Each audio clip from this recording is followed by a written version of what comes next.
I grew up in England. My dad was in England his whole life until he was about 40, and then we moved to the States. But when he was a young man, he would do a lot of work in the coffee shops in Liverpool, pretty tough spots actually, and all the hippies would hang out there. And he tells the story about one day going into one of these coffee shops, and there was all hippies, young 18, 19, 20-year-old kids.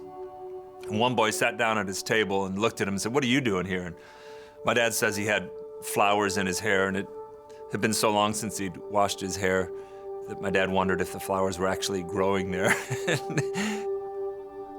He said, "Well, I'm here to have conversations with you guys."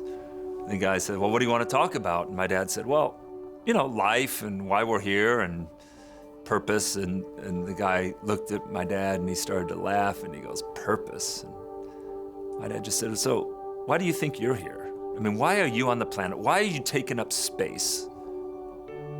The guy looked at him and he said, "You know what, my parents told me I was an accident.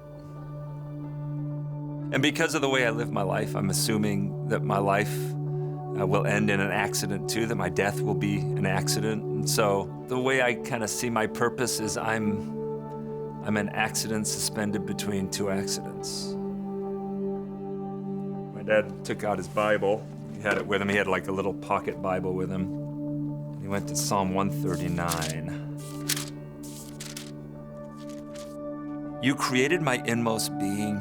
You knit me together in my mother's womb. I praise you because I am fearfully and wonderfully made. Your works are wonderful, I know that full well. My frame was not hidden from you when I was made in the secret place, when I was woven together in the depths of the earth. Your eyes saw my unformed body. All the days ordained for me were written in your book before one of them came to be." It doesn't sound like an accident to me. It sounds like incredible purpose that every single day that you live, God ordains it.